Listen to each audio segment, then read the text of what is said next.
Bonjour à toutes et à tous. Je vais vous demander de venir vers moi. L'air de venir aussi.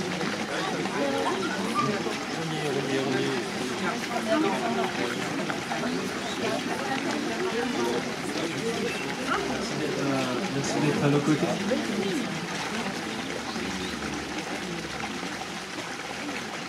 Bien, bonjour à toutes et à tous. J'apprécie beaucoup que vous soyez nombreux pour cet appel au rassemblement qui a été formulé par l'Association des maires de France. Je suis bien sûr très heureux d'être aux côtés, parce que je dis ça comme ça, aux côtés de nos élus de Longwy, mais aussi des autres communes de la métropole. Merci à vous. Je vais vous lire l'appel des maires de France, tout simplement, qui résume en soi le contexte que nous traversons et sans doute les enjeux. Je suis un garçon quand même qui regarde droit devant, qui essaye d'éviter de regarder trop derrière, si ce n'est pour tirer des leçons, évidemment, comme tout le monde.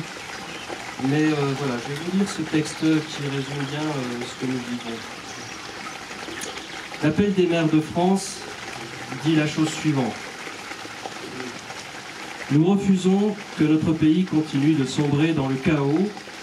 Nous refusons de regarder passivement les mairies brûlées, les magasins pillés, des domiciles de maires attaqués, tous les Français victimes d'actes injustifiables de dégradation et de violence. Malheureusement, cette situation ne nous surprend pas et les maires de France alertent depuis des années sur la dégradation de notre société. Et j'en fais partie. Il faudra en tirer, le moment venu, toutes les conclusions en termes de politique publique nationale. En attendant, nous enjoignons l'État, qui a la responsabilité du maintien de l'ordre et dont la vocation est de protéger la société, de rétablir la sécurité par tous les moyens opérationnels et en droit, bien sûr, dont il dispose. La mort d'un jeune homme tué à Nanterre mardi dernier a soulevé une grande émotion. La justice s'est saisie le jour même de l'affaire et a ouvert une enquête. Depuis cette date, partout sur le territoire national, nous faisons face à un cycle inouï de violence, que rien ne peut justifier et qui trahit cette légitime émotion en la transformant en une délinquance de droit commun. Malgré l'intervention des forces de l'ordre et des pompiers, des familles sont mises en danger et doivent être évacuées. Leurs biens personnels sont détruits, des commerces, des entreprises voient leurs locaux pillés et incendiés, des maires sont menacés, injuriés ou frappés, les bâtiments communaux sont saccagés. Ces actes de violence d'une minorité sont inacceptables et pénalisent en premier lieu l'ensemble des habitants. Par la dégradation des bâtiments publics, ils empêchent les services publics de fonctionner au service de la population. Par les destructions d'écoles et de bibliothèques, sabordent les outils d'accès à la connaissance et à l'éducation, à la culture et donc à l'égalité des chances. Par l'effet délétère des images et des réseaux, ils renforcent la stigmatisation des quartiers et des autres habitants. Par les violences contre les élus, ils attaquent le cœur de notre démocratie. Cette dérive des comportements n'a aucune issue. On ne fera qu'aggraver les difficultés que leurs auteurs prétendent dénoncer. La violence n'est jamais une solution. Les maires sont profondément attachés à l'unité, à la cohésion de notre pays. Ils y contribuent chaque jour en agissant au plus près des citoyens. Ils observent avec consternation le déchaînement de violence qu'impose au pays une minorité agissante, mais ils ne s'y résignent pas et sont résolus à s'y opposer. Les maires de France appellent donc d'abord l'État à rétablir l'ordre républicain. C'est sa responsabilité, pleine et entière. Il peut y avoir de justice sans ordre.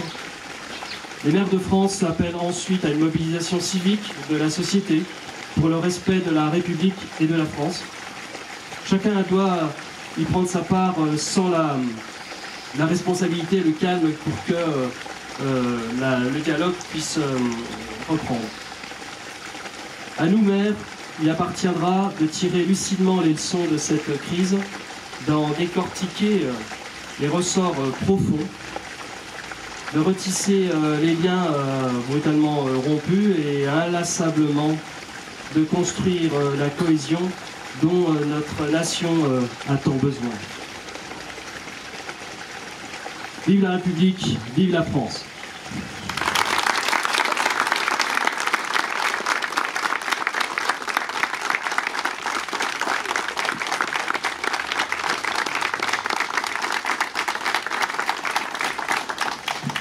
Je vous remercie d'être venu ici, d'avoir quitté vos foyers, vos travails respectifs, dont le mien aussi.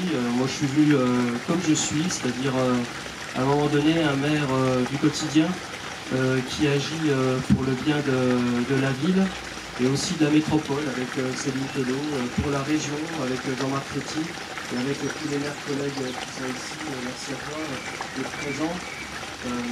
Et merci aussi à Claude Garcio, qui est maire honoraire de la ville de Longwy, d'être présente aussi. Voilà, c'est un moment qui est particulièrement difficile, on en a connu d'autres, comme on peut dire. Pour autant, ça fait du bien de vous voir toutes et tous ici rassemblés. Ça prouve une chose, c'est que la République, elle est là à travers vous, et pas seulement à travers moi, et à travers l'équipe municipale. Elle est aussi présente avec vous, avec ce que vous représentez, c'est-à-dire beaucoup. Beaucoup, Longwy est une belle ville, elle est douce à vivre et elle le restera.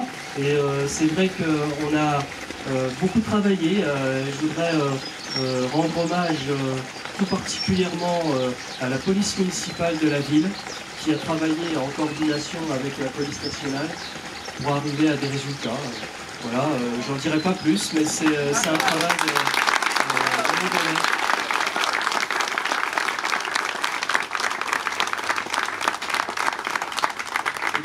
et bien sûr, ils continueront tant que nous serons déterminés. Nous sommes aujourd'hui et encore demain. Merci à vous et puis à très bientôt, peut-être pour faire d'autres choses plus positives, évidemment. Merci.